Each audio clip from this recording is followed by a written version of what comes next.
Mesdames, Messieurs, en février, le meurtre de Bouba, un enfant de 4 ans, a suscité l'indignation en Côte d'Ivoire. Au Sénégal, le président Macky Sall est monté au créneau pour dénoncer la pratique. Au Bénin, des membres du gouvernement, préfets et acteurs des religions endogènes se sont donné la main pour endiguer le fait.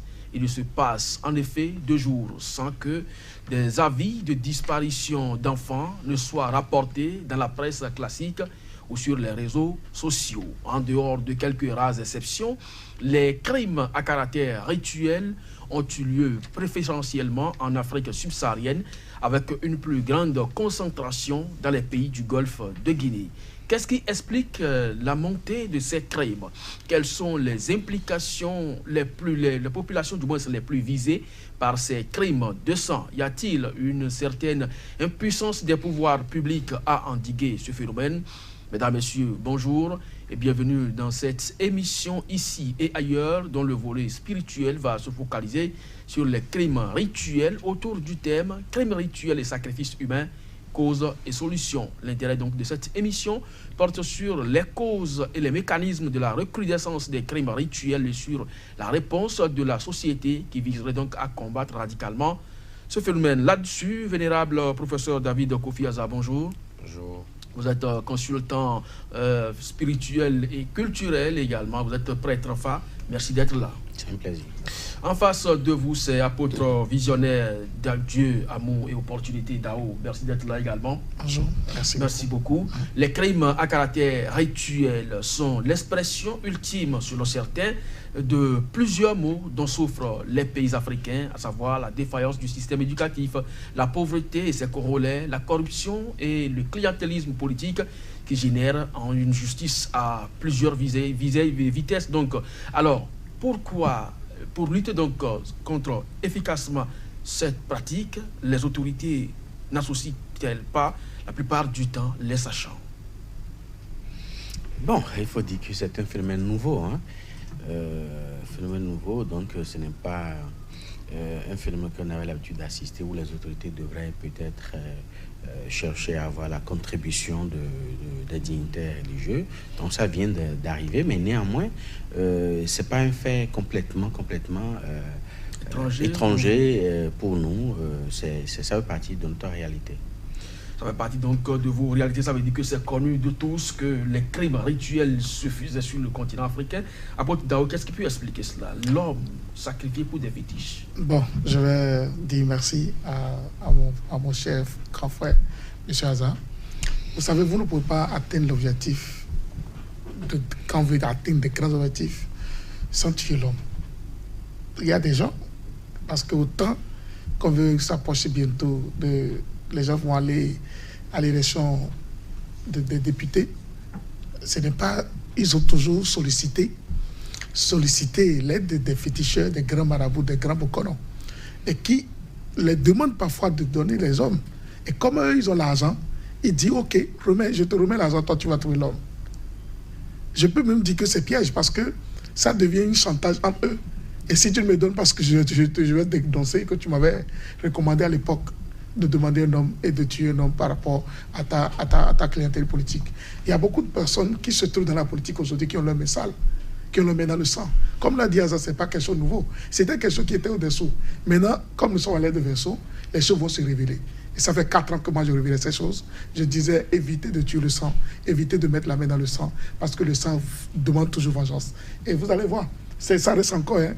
Vous allez voir beaucoup de choses qui vont sortir. Parce que la connaissance n'est plus gardée en secret chez les Aza. Ça a commencé par être à la portée de tous les enfants. Et quand l'endogène a commencé par s'exposer, on finit par se retrouver à ces crimes rituels d'hommes. Et ça reste encore beaucoup de choses qui sont encore derrière. On ne peut atteindre de grands objectifs sans tuer l'homme. Vous croyez vraiment, professeur Aza? C'est pas évident, je crois pas à ça. Il y a beaucoup de choses qu'on peut faire de grand sans avoir les mains trempées dans le sang humain. Je pense que c'est un manque de maturité spirituelle qui conduit certains à penser qu'en focalisant ou en figeant l'esprit d'un désincarné, on peut rapidement aller un peu plus vite. Vous savez, ce qui est recherché ici, il ne faut pas perdre de vue, c'est l'énergie vitale. L'énergie vitale qui se... C'est dans l'homme que ça se trouve? Non. L'énergie vitale se trouve en abondance dans le sang. Maintenant, c'est une question de taux vibratoire. Chaque animal véhiculant le sang draine une proportion plus ou moins élevée de l'énergie vitale. C'est-à-dire que quand on prend le sang du pigeon, il est moins élevé en taux vibratoire que le sang d'un coq. Et quand on prend le sang d'un coq, il est moins élevé en taux vibratoire que le sang d'un canard. C'est la même chose comme le mouton, c'est la même chose comme le bœuf. Mais l'animal dont le sang est plus élevé en matière de taux vibratoire, c'est le porc. Donc, il y a des divinités, malheureusement. C'est pour ça que dans la tradition interdit la consommation du porc, parce que le porc a un taux vibratoire plus proche de l'homme. Le taux vibratoire que draine l'énergie vitale du porc est très proche de l'homme. Donc il n'y a pas une grande différence. Ce qui fait que la tradition estime que celui qui consomme le porc consomme la chair humaine. Là, on tient compte du taux vibratoire. Parce que quand vous consommez quelque chose, ce n'est pas la matière que vous consommez qui est importante au niveau de la spiritualité, mais c'est l'énergie que ce que vous consommez draine. Donc, le porc étant proche de l'homme, il y a des divinités qui consomment le porc. En l'occurrence, le Kenessi dont on parle. C'est la seule d'ailleurs dans notre panthéon, au niveau de la décade divine bien sûr, parce que la décade divine, je parle des 10 divinités en une seule. Il y a le Kenessi qui est une sous-divinité. Le Kenessi n'est pas une divinité à part entière. On appelle ça dans la tradition vaudou Roussouzin. Kenessi n'est pas un vaudou Roussouzin. C'est pour ça que ça n'a pas d'adepte. À mon Kenessi Siancia, l'adepte de Kenessi n'existe pas. Mais par contre, Kenessi est sous Minona. Mais là, vous avez Minonansi. Nancy, là, il y en a plein. Donc, Kenessi est une sous-divinité, mais qui consomme le porc. Et une fois qu'il consomme le porc, il n'est pas trop loin de consommer le sang humain. Le problème qui se pose ici, c'est quoi? C'est-à-dire qu'en vitalisant une divinité avec le sang, parce qu'il n'y a pas que dans le sang qu'il y a l'énergie vitale, mais c'est que les divinités telles qu'elles sont conçues, la plupart, parce qu'il y en a qui ne consomment pas du tout le sang, les divinités, surtout les divinités marines, ne consomment pas du tout le sang. On les vitalise par le fruit, par du lait, du vache, et puis des poudres de parfum, et puis des œufs frais, des volailles. Donc, quand la divinité étant une énergie apprivoisée, a besoin d'être vitalisée. Et quand on commence par la vitaliser, on découpe sa capacité d'action, sa force de frappe. Donc, en lui donnant le porc, on augmente également sa capacité d'action. Et là, c'est la recherche d'une efficacité, d'une rapidité et d'une réaction en temps réel qui fait qu'on a commencé par penser à aller vers l'énergie vitale le plus élevée en matière de taux vibratoire qui est l'homme, malheureusement. Malheureusement, c'est un phénomène qui a toujours existé. Aujourd'hui, vous parlez, apôtre Dao, de l'ère de Verseau, où tout cela révélé. J'avais cité quelques États phares aujourd'hui, le Sénégal, la Côte d'Ivoire, le Bénin, beaucoup plus. Qu'est-ce qui se passe concrètement? Pour vous expliquer ce qui est réel, d'abord, il y a 3 choses. La première des choses, il y a la faim. Au Bénin, les gens ont faim. Et quand les gens ont faim, le féticheur... Il faut manger la chair humaine? Non, c'est pas qu'il faut manger la chair humaine. Les gens ont faim, le jeune t'amène, un jeune de 27 ans, vient avec 5 millions, 10 millions, te donne. Tu dis, bon, donne-moi un vaudou qu'on appelle le Kenessi. Donne-moi le gambara ou donne-moi le badou. Et quand c'est des vaudous d'abord qui ne restent pas à la maison. C'est des vaudous qui ne restent pas à la maison avec la complicité de mon grand frère. C'est des vaudous qui restent dans le champ. Au temps de nos aïeux pour la guerre, le vaudou Kenessi, le gambara et le badou restent dans le champ. Et quand on veut combattre, on les interpelle, on les appelle pour les recommander, pour dire combattez pour nous, pour que nous ayons les résultats. Et après, on les réinstalle dans le champ. À plus de rester à la maison, ça finit pas être en harmonie avec l'homme. Et ça ne fait que réclamer l'homme. Et si tu ne le donnes pas, ça va finir par te consommer toi-même. Parce qu'il y a une poisson qu'on appelle le siri. Vous connaissez le poisson siri, c'est ça. Quand on veut faire l'installation de vaudou qui est chez toi, il te faut le poisson. Ça, ce poisson-là, il faut d'autres choses qu'on ne peut pas citer ici. Parce que moi, j'ai fait mes recherches personnelles. Et c'est un vaudou qui est recommandé pour des guerres. Mais aujourd'hui, les gens utilisent ça pour faire de l'escroquerie, pour arnaquer. Parce que c'est un vaudou, quand je dis, ce journaliste ne doit plus jamais appeler notre Dao, il ne peut plus jamais assis. Le jour où il va appeler ça, il va mourir. Ce qui va le faire tuer, il ne le saura pas. Et c'est un vaudou qui ne consomme que du sang.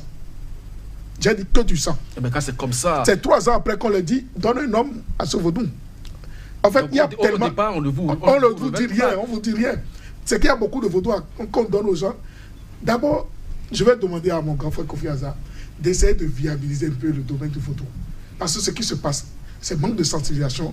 Et les vaudous importés ont commencé par s'imposer aux vaudous d'ici. Les vaudous importés. Il y a trop de vaudous importés qui ont commencé. On distribue vaudou aux petits-enfants. Parce qu'on te dit, ouais, c'est ça que tu vas prendre pour devenir heureux. Aujourd'hui, le trône n'est plus 1. C'est allé jusqu'à 3 maintenant. D'accord? Mais c'est manque de sensibilisation qui fait que les gens n'ont pas la vérité des vaudous. Deuxième chose, si vous allez vivre heureux, ce n'est pas seulement le sang qui va vous donner la vie. C'est la conscience, votre conscience qui vous oriente vers les résultats que vous avez obtenus. Ça fait partie des solutions que nous allons produire tout à l'heure à la fin de cette émission. À propos de professeur David Kofi Aza, chaque année, surtout dans le golfe de Guinée et Bénin, pour être plus précis, vous faites la consultation annuelle, le TOFA.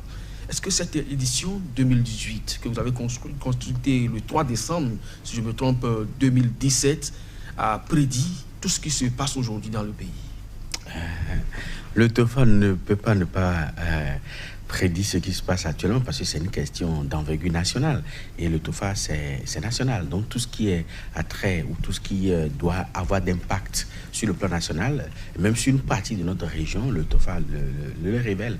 Et ça, nous avons déjà depuis le début décembre dernier commencé par tirer sur la sonnette d'alarme, mais malheureusement n'a pas été écouté. Même les solutions pour endiguer le phénomène étaient déjà même prédit. Si vous avez le rapport TOFA, vous prenez par exemple la page 7. Dernier paragraphe, vous allez voir le commentaire, l'avant-dernier commentaire. On dit le FAS signale le décès prématuré d'enfants qui peuvent résulter de la négligence des parents.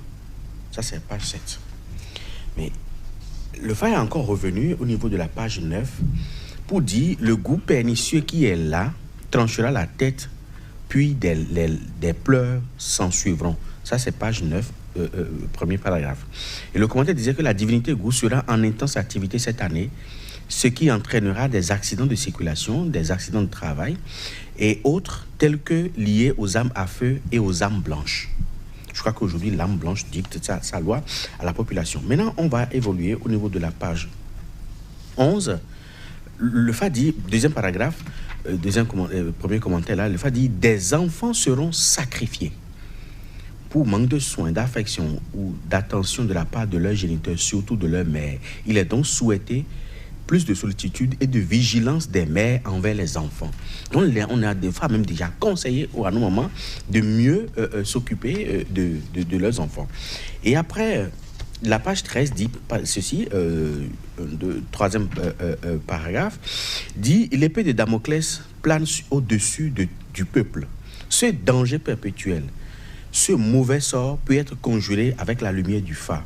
Une fois encore, le phare demande la contribution pour les valeurs endogènes pour sortir de l'ornière.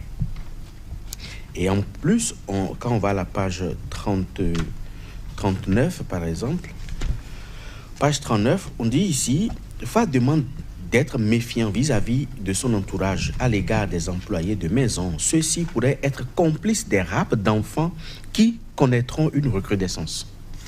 Et quand on vient à la page 40, premier paragraphe, FA recommande aux jeunes filles d'être extrêmement prudentes afin d'éviter les morts subites. En effet, elles feront les frais de dispute, elles devront entretenir de saines relations et faire preuve de sincérité. Et quand on vient à la page 41, il faut encore revenir là-dessus, il dit, chacun de nous, avant-dernier paragraphe, chacun de nous doit prendre soin de ses biens.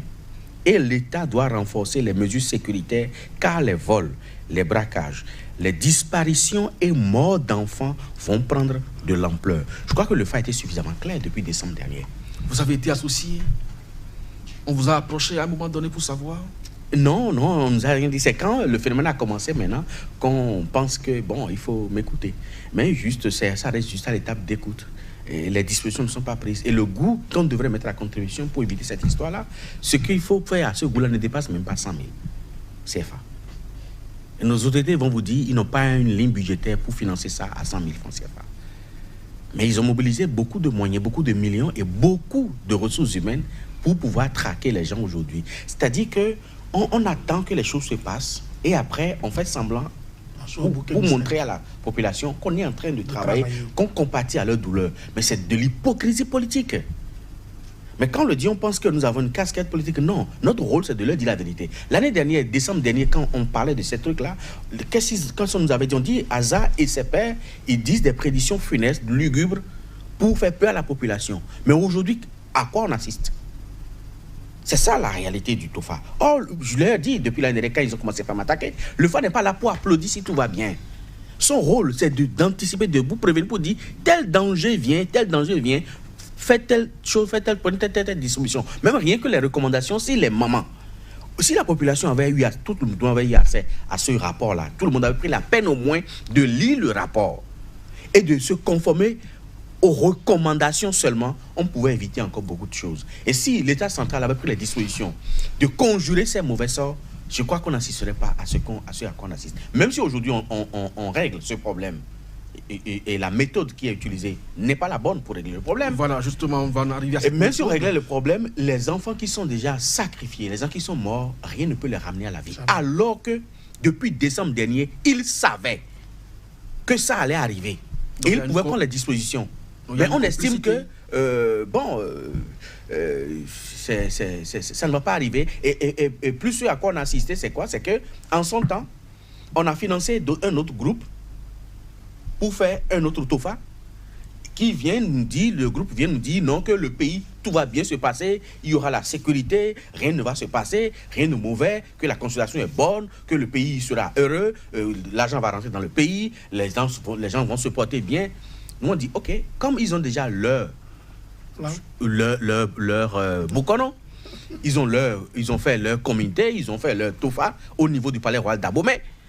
On a vu que le roi même était présent. Mais il y aurait un démenti royal pour dire. Bon, le roi dit que lui n'a pas fait TOFA. Mais ce qu'on a servi à la population, c'est que c'est le TOFA. Et ils ont expliqué le FA. Ils ont même produit un rapport qu'ils ont publié dans un journal. J'ai le journal. Et ils ont dit que rien ne va se passer et que le pays se portera mieux. Aujourd'hui, et que tout ce que le TOFA avait dit, tout ce que le TOFA de Kofi Aza avait dit, rien de tout ça ne va se passer. Mais aujourd'hui, même certains détracteurs sont montés au créneau pour dire ce que Aza raconte des choses lugubres et que ça ne va pas se passer. Mais aujourd'hui, ce à quoi on assiste, je crois que tout le monde est témoin et tout le monde a vu le rapport.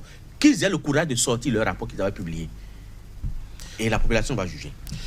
Apôtre Dao, voilà, le fait est là. Les autorités sont montées au créneau, comme je l'avais tout à l'heure dit à l'entame de cette émission. Les membres du gouvernement ont rassemblé les préfets et quelques têtes couronnées, en tout cas gardiens de la tradition, pour réfléchir donc au mécanisme pour endiguer le mal.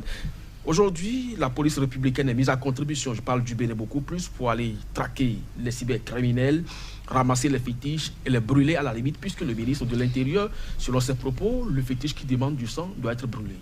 Merci beaucoup. Et je vais vous dire, d'abord, ce qu'on nous propose comme solution, c'est pas bon. Je loue ce que fait le gouvernement déjà, c'est déjà bien. Mais ce n'est pas les cybercriminels qui sont les gens qu'on doit essayer de sensibiliser. C'est ceux qui les remettent, ces fétiches-là, qu'on doit aller voir à la source. Mais les mêmes politiques vont voir ces mêmes fétiches pour leur demander des trucs au moment qu'ils veulent devenir président, devenir ministre, devenir député, devenir... Vous n'avez pas la preuve? Ah bon? Ok. Vous aurez le temps de constater. Nous sommes en train d'aller à la députation. Et ils iront vers des fétiches pour nous faire des recommandations. Dans ces fétiches, il y a le Kénessi, il y a le Gambara, il y a le Badou.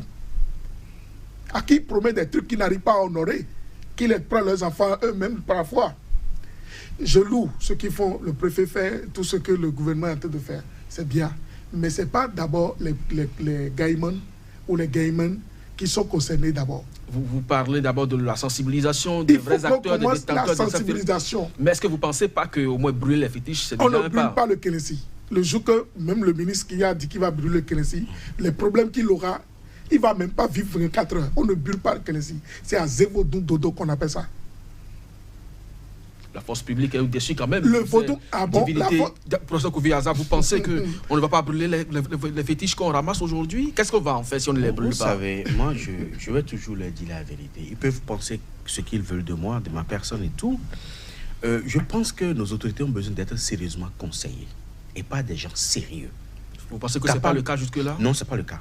Des gens capables de leur dire la vérité.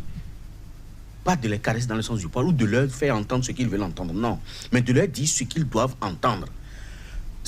Déjà, c'est un grand pas que le gouvernement s'intéresse à ce problème-là, parce que généralement, quand il y a un phénomène de ce genre dans le pays, si ça ne tombe pas sur les enfants d'une grande autorité, on ne s'en préoccupe pas. Déjà, c'est louable. Moi, je les remercie pour la démarche et également pour le redéploiement des forces de l'ordre, surtout la police républicaine, pour traquer les cybercriminels. Mais je pense que jusque-là, c'est encore du saupoudrage. Parce que la racine même, n'est pas encore touché.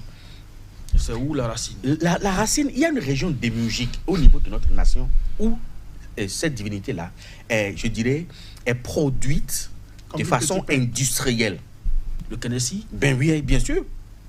Il y a une région au sud du Bénin où le Kennedy est produit de façon industrielle. Déjà là, prêt à porter, vous venez vous donner l'argent, vous prenez. Il faut déjà mettre la main sur ça. Le réseau des cybercriminels, oui, parce qu'il y a urgence d'arrêter la saignée. Je suis d'accord, mais il faut aller au-delà. Maintenant, c'est vrai que j'étais là quand le ministre a dit qu'ils vont brûler les Kennedy et puis rien ne va se passer. Moi, j'ai juste souri. Parce que vous savez, il faut que les gens parlent de ce qu'ils savent et de ce qu'ils connaissent. Il est pourtant ministre il est ministre des cultes. L'urgence, c'est vrai, il faut se débarrasser de ces divinités qui ont déjà goûté le sang humain. Mais il ne faut jamais les brûler. On ne brûle pas. Ce serait une catastrophe pour la nation. Et on a vécu ça. Je crois qu'ils sont dans le pays quand même. On a vécu ça dans les années au milieu des années 70 jusqu'au milieu des années 80. Quand le général Mathieu Kérékou a lancé la guerre aux sorcières. A lancé la guerre aux sorcières, ils ont brûlé plein d'arbres, ils ont découpé plein d'arbres, ils ont brûlé les divinités. Mais on a vu les conséquences. Le maïs même est devenu nivaquine dans ce pays. Et pour avoir même une mesure de maïs, c'est pas n'importe qui. C'est ça qu'ils veulent encore pour le pays. Pour ajouter à tous les problèmes que le pays a déjà. Non, moi je conseille au ministre Sakalafia de ne pas demander aux forces de l'ordre de brûler les divinités. Mais qu'est-ce qu'ils vont en faire aujourd'hui, puisqu'ils en ont assez? Ce n'est pas leur rôle. Ce n'est pas le rôle de la police républicaine de s'occuper des vaudous. Ils n'ont qu'à se référer aux dignitaires du culte vaudou et on va leur dire où on va procéder à l'anéantissement de la divinité tel que ça se fait sans conséquence. C'est ça, de ça qu'il s'agit. Donc on peut détruire sans conséquence. Il faut détruire, il faut s'en débarrasser. Sans conséquence. L'urgence, quand on va récupérer cette divinité, il faut s'en débarrasser. Mais il ne faut jamais les brûler. Sinon les conséquences seront énormes. Et on a vu ça par le passé. Ils sont dans le pays, ils ont vu. C'est pour ça que je dis il faut des gens sérieux pour conseiller nos autorités. Aujourd'hui, ils ont besoin d'être conseillés. Parce que ce n'est plus une question d'opposants ou de mouvanciers, ce qui se passe aujourd'hui. C'est une question d'intérêt national. Et moi, je leur dis, ils ont le devoir de se faire conseiller par des gens qui réellement savent de quoi il est question. Aussi bien l'apôtre Dao que vous, professeur, vous prenez donc la sensibilisation, vous prenez les conseils. Ça veut dire que la chose culturelle doit être abordée avec beaucoup de souplesse.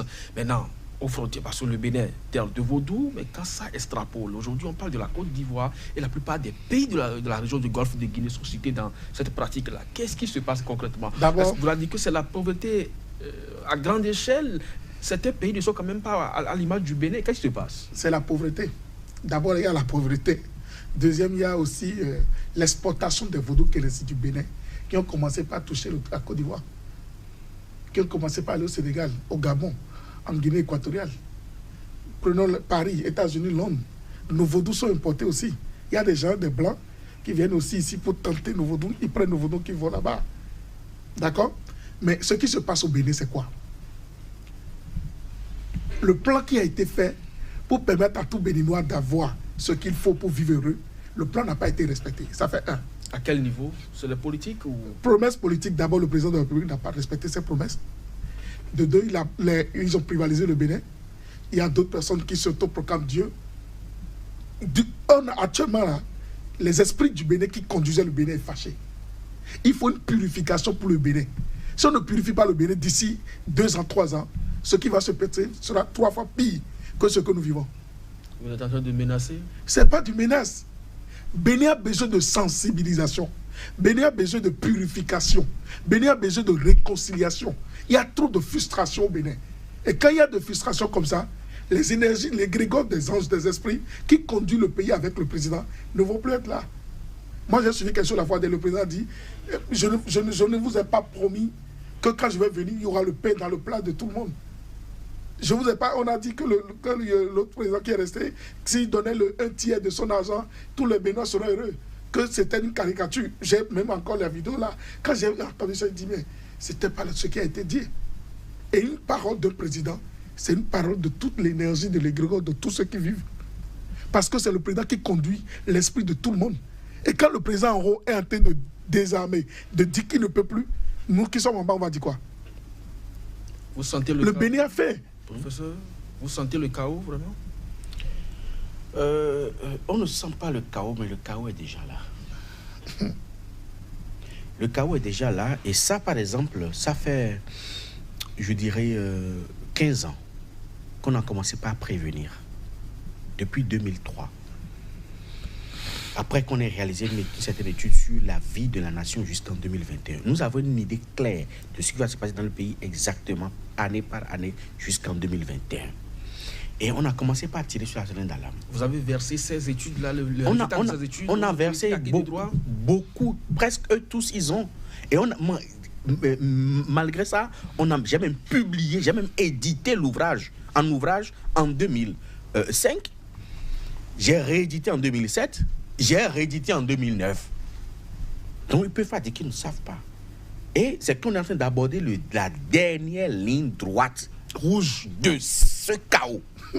Il faut ajouter rouge, président. On est en train d'aborder la dernière ligne droite de ce chaos. Et depuis 15 ans, on est en train de prévenir nos gouvernants et on est toujours au même point. Là où nous sommes aujourd'hui, là, nous avons toujours dit, ils vont toujours balayer ça de revers de main, mais la réalité est toujours là. Parce qu'il y a le signe Olibobo qui dit Nungodoji Rousseau, c'est-à-dire que la vérité dure plus que la montagne. Actuellement, nous sommes en train d'aborder les Glélé depuis 2 ans. Et tout le monde sait ce qui s'est passé au cours de l'aigle. Ce n'est pas moi qui vais encore rappeler l'histoire. Et tout le monde sait que l'histoire est en train de se répéter. Et on sait comment Glélé a fini. Et nous savons comment Béhanzin a pris le pouvoir. Et nous savons tout ce qui s'est passé avec les Occidentaux et tout ce qu'on a eu, les péripéties et tout. Et on disait éviter de commettre les mêmes erreurs que par le passé. Les autorités qui sont là ne s'appellent pas Glélé, ne s'appellent pas Béhanzin. Mais je vous dis que l'histoire est en train de se répéter. Et ça fait 15 ans, on avait dit à cette ère-là, quand les Glélé va venir, que notre port sera vendu. Quand on parle de je ne sais pas quoi, de gestion déléguée ou de mais je ne sais pas quoi, là, c'est une privatisation déguisée. Glélé l'avait fait. Et il l'a fait à 180 francs. Après, il a vendu Cotonou à 220 francs. Et c'est des traités qui existent. Nous avons copié de ces traités. Et c'est sur ces conventions-là que Béhanzin a remis en cause dès son arrivée, qui a créé l'implosion. Qu'est-ce que vous voulez dire par là? Ce que je veux dire par là, c'est que nous sommes va vendre encore le port ou bien c'est... Est-ce que le port nous appartient actuellement encore? Vous pensez que le port nous appartient actuellement? C'est quand même, comme vous l'avez dit, c'est une gestion déléguée. Vous savez, c'est tout ce qui se cache derrière cette gestion déléguée. Qu'est-ce que Glélé avait... qui va venir, il va remettre en cause. Il va remettre tout ça en cause. Il va remettre tout ça en cause. Et ça va créer l'implosion. Ça va créer l'implosion. Et c'est ce qu'il faut éviter. Et en son temps, on avait dit, puisque vous savez que Glélé, il a été sérieusement affaibli par la maladie en son temps. Il n'avait pas rayé en réalité. Et c'est son entourage qui avait rayé, en fait. Ce que Kondo n'avait pas apprécié. Et quand il a décidé en tant que prince, de se rebeller contre ça, mais rapidement, le Vidaro à l'époque qui était à Ranzo l'avait foutu en prison. Il a foutu Béhanzin en prison. Et quand il a quitté la prison, il a quitté Abomey, il est venu rester à Calavi. Et c'est de Calavi qu'il a préparé sa revanche. Et il est retourné pour prendre le pouvoir. Glélé était vivant quand Béhanzin a pris le pouvoir. Beaucoup de gens ne savent pas. Glélé était bel et bien vivant quand Béhanzin a pris le pouvoir pour le renverser. Et c'est des choses qu'il faut éviter, au fait. Nous, notre rôle, c'est d'éclairer les gens. C'est pour ça que j'ai dit, nos dirigeants ont besoin d'être éclairés. Parce que si on ne connaît pas d'où on vient, On sait là où on va. On ne peut jamais savoir avec certitude là où on va. Ces gens qui ignorent d'où ils viennent, ou ils ignorent d'où le Bénin vient. Le Bénin vient de quelque part. Et nous avons fait un parcours. On a eu des succès, on a eu des échecs. Maintenant, on est en train de reprendre encore le même cycle. Est-ce qu'on va encore répéter les mêmes échecs? Est-ce qu'il ne faut pas décupler les succès? C'est de ça qu'il est question aujourd'hui. C'est de ça qu'il est question, apôtre Dao. Vous êtes visionnaire, vous êtes en face d'un professeur de phare. Vous apportez, vous aussi, vos consultations, vos contributions à la gouvernance du pays. Ça fait 4 ans, moi, j'ai fait sortir le livre Révolution spirituelle sans leçon. 4 ans. Ça fait 4 ans, tome 1, tome 2. Et c'est des bouquins que j'ai écrits moi-même avec mes propres recherches. Dedans, il y a le Kélési, dedans, il y a le Kambada, dedans, il y a tout ce qui se passe aujourd'hui. Donc, vous pouvez pratiquer votre Kélési sans lui donner du sang. D'abord, le Kélési, j'ai dit dedans que le Kélési n'est pas fait pour rester à la maison. Est-ce que vous avez vu le Kélési dans la maison de Kofi Aza? Vous avez vu ça? Les gens se déplacent avec? Le Kélési, quand on a besoin de recommander le Kélési pour des objectifs clés, il faut aller dans le champ. Vous l'avez dit tout à l'heure. Maintenant, est-ce que vous avez versé aussi vos propositions aux autorités? Les propositions sont là. Moi, je suis en train de courir pour faire une conférence de presse pour des propositions. Ce n'est pas en tuant les enfants. D'abord, ce n'est pas empêcher d'abord le tourisme de venir. Mon président est parti chez Macron pour aller signer des contrats d'hôpital et aussi du tourisme. Quand il y a le sang humain qui est en train de couler dans un pays, le tourisme ne peut jamais marcher. Donc, le président doit vite faire et courir pour faire taire les énergies là, regrouper les têtes couronnées, faire la paix avec la nation béninoise, c'est d'abord faire la paix avec l'endogène.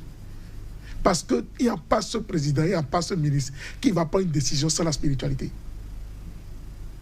Le Bénin, c'est le carrefour de la spiritualité. Le Bénin, c'est l'apprentissage de la spiritualité. Le Bénin, c'est le berceau de la spiritualité. Après, le Bénin, c'est l'Inde.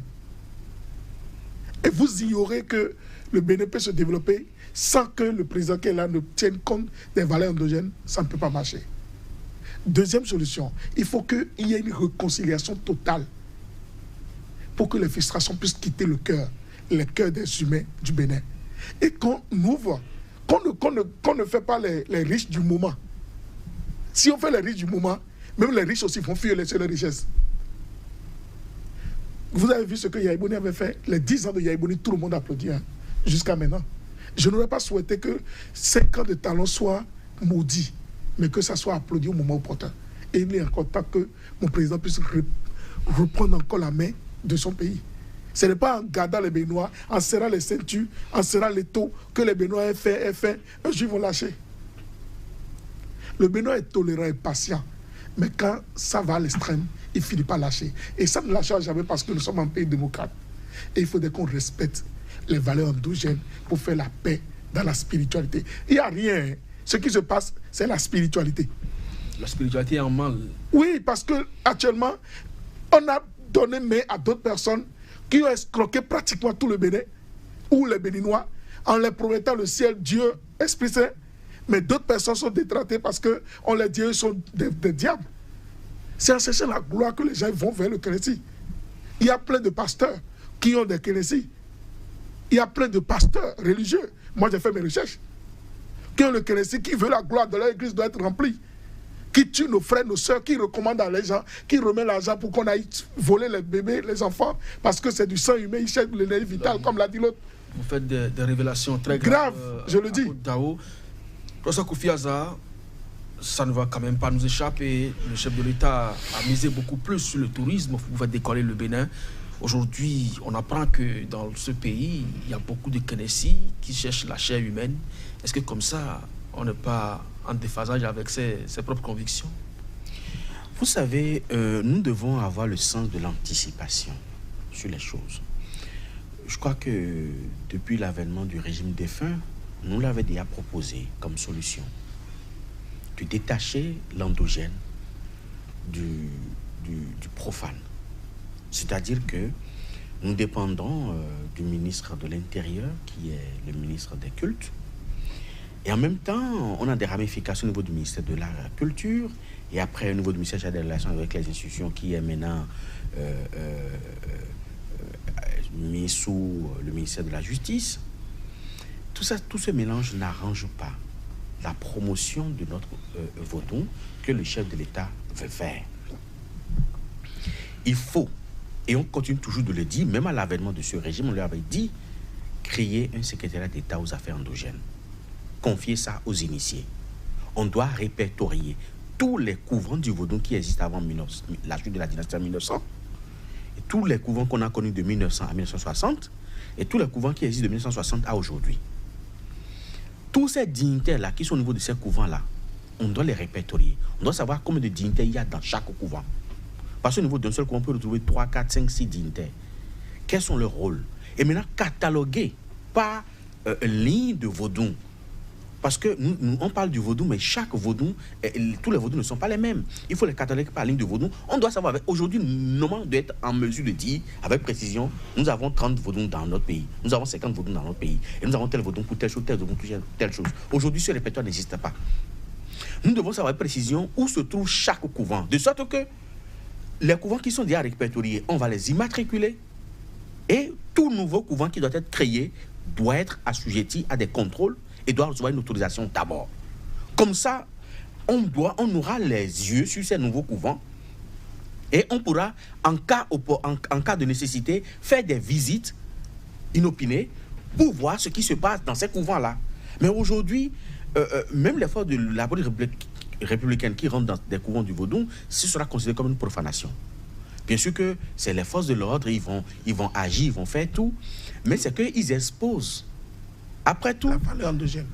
Non, ils exposent la vie de ces policiers. La vie de ces policiers. C'est ça le problème. Donc il peut y avoir des représailles. Il peut y avoir des représailles sur la vie de ces policiers qui meurent de façon brutale. Rapide. Parce qu'ils sont en train de servir leur nation. Donc l'objectif, c'est que nous voulons amener le gouvernement à comprendre et à l'aider à sécuriser au mieux nos forces de l'ordre. Parce qu'il faut un travail louable. Mais ils mettent les pieds à des endroits qu'il ne fallait pas. Peut-être qu'il faudrait guider leur pas pour qu'ils puissent aller dans ces endroits-là. Donc c'est de ça qu'il est question. Donc aujourd'hui, il faut une collaboration, certes, mais il faut décrocher complètement l'endogène du profane. Et maintenant, nous allons leur dire, voilà comment on va s'y prendre. Et autre chose, j'ai suivi la conférence de presse du procureur.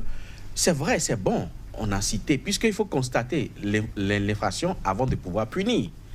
Mais nous avons la possibilité, si on avait un arsenal juridique fiable, viable et sûr, nous avons la possibilité d'anticiper sur ces crimes-là. Donc il faut que le législateur aussi se penche sur la question pour qu'on puisse véritablement régler le problème-là à la source. Aujourd'hui, depuis plus de 7 ans, il y a la loi sur la chevalerie traditionnelle qui dort dans le tiroir des députés. Ça ne les préoccupe pas. Alors qu'ils doivent finir avec les rois et revenir maintenant aux affaires endogènes. Il faut légiférer sur notre vaudou. Il faut légiférer sur la sorcellerie. Il faut légiférer sur la vertu des plantes. Il faut légiférer sur plein de trucs au niveau de l'endogène. Mais jusque-là, ça ne se fait pas. Et après cela, il faut également revoir notre système éducatif. Parce que ça fait partie des conséquences de la déscolarisation massive de nos frères, de nos sœurs. Il y a quand même la démocratisation. Tout le monde aujourd'hui a accès à l'école. Tout le monde a accès à l'école. Aujourd'hui, dans nos écoles, qu'est-ce qui est fait? On fait juste des enseignements. Mais on n'éduque pas. Il n'y a pas d'accompagnement. On n'éduque pas. Il faut éduquer. Les jeunes n'ont aucune notion des valeurs morales. Ils n'ont aucune notion du civisme. Il faut commencer par éduquer. Sinon, si on passe tout notre temps à faire de l'enseignement, là, moi, même enseignement, c'est même trop dit, c'est juste de la communication, d'information. On informe nos jeunes sur ci, sur ça, et puis c'est tout. Mais on ne les éduque pas. On a un problème d'éducation au Bénin. Donc, vous voulez qu'on revoie la politique éducative? La politique éducative, c'est un échec complètement. Apôtre Dao, la question que j'avais posée au professeur, d'accord, il a répondu partiellement. Vous avez commencé aussi par l'ébaucher également cette réponse-là. Lorsqu'on apprend qu'au Bénin, c'est la terre de vaudou et que ça intéresse tous les touristes de venir et qu'on apprend que dans ce même pays, on sacrifie des vies humaines pour des fétiches. Est-ce que comme ça peut faire venir? Non, mais c'est pour boycotter d'abord. C'est pour mettre fin au tourisme. Parce que moi, j'ai 4 Gabonais qui devaient venir depuis 3 mois. Mais depuis que ces crimes ont commencé, des trucs ont commencé à se passer, ils ont dit, Dao, je ne peux pas. Je ne peux pas. Moi, je suis parti au Gabon, je suis parti à Port-Gentil, à Libreville, pour les voir. Je n'ai pas eu peur. Mais eux, ils ont peur de venir. Parce qu'ils ont dit, si je viens et je ne repars plus, ça veut dire qu'on a commencé par aller dans une insécurité totale. Et je peux vous dire que c'est la spiritualité qui peut faire développer le Bénin. Je dis quand on va prendre seulement la spiritualité, la France, les États-Unis, Londres, partout, le Bénin sera viabilisé. On aura tout ce qu'il faut. Mais ce qui va donner l'argent boycott, et on utilise d'autres choses pour atteindre des résultats, on n'aura rien. De deux, il ne peut pas avoir de tourisme sans le vaudou. Parce qu'il faut les vaudous aussi qui vont danser pour que les Blancs puissent faire des photos pour aller là-bas pour dire quand j'étais parti, voici les preuves. Mais voici que les vaudous on a commencé par voir que le vaudou n'est pas quelque chose qu'il faut considérer. Mais les jeunes utilisent. Il y a aussi la vente affamée là. Le ventre affamé n'a point d'oreille. Il y a le chômage qui est à monnaie courante. Et les jeunes s'accrochent à ce qu'ils trouvent pour le moment. C'est ça qui donne. Non, c'est d'abord qui donne le gaiement. Les gaimans ne sacrifient rien. Mais c'est quand ils ont commencé par chercher des grandes solutions pour prendre de grands sous, pour pouvoir avoir beaucoup d'argent, pour pouvoir obtenir ce qu'il faut chez le blanc, ça les amène vers le vaudou que les y. Et si c'était viabilisé, comme le dit le boss, on ne va jamais avoir de résultat du mort humain. Parce que quand on va faire des réunions, des sensibilisations, toi, vaudou, non, tu sais que tu ne peux pas donner le crédit à un enfant.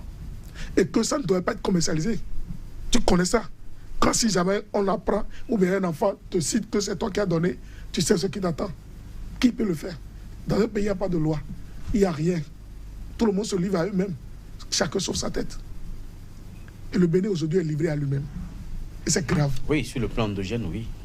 Malheureusement, qu'est-ce qui aujourd'hui est possible encore pour que on ramène la quiétude au sein de la population, pour que le chef d'État, qui d'ailleurs le veut de tout Béninois, parce que quand le tourisme va mieux, c'est que le peuple aussi va mieux se porter. Qu'est-ce qui est encore rattrapable pour ça? Mais on n'a encore rien perdu. Ouais, vous avez dit que nous sommes dans une... On est à la porte du chaos, certes, mais sur le plan touristique, on n'a rien perdu. C'est vrai qu'à l'international, ça murmure beaucoup par rapport au Bénin et par rapport à nos divinités, mais je pense que les gens doivent comprendre que ceux qui font ça ne sont pas des vaudous, non. Ceux qui donnent ces Kénésiens ne sont pas des vaudous, non. Et quelle différence il y a entre vaudou et fétiche? Fétiche, c'est une injure de la part du blanc, surtout les Espagnols qui ont sorti ce mot-là, le mot fétiche, qui était assujetti, qui est complètement rattaché à des bois, à des statuettes qu'on fait voilà, pour nuire. Le vaudou n'a rien à voir avec les statuettes. Le vaudou n'est pas une statuette, ça n'a rien à voir avec le vaudou. Donc, je préfère le mot, parce qu'il faut appeler un chat, un chat, un chien, un chien. Donc, le nom approprié à nos énergies apprivoisées, c'est le vaudou. C'est le nom qui est consacré. Donc, je préfère ce nom que fétiche.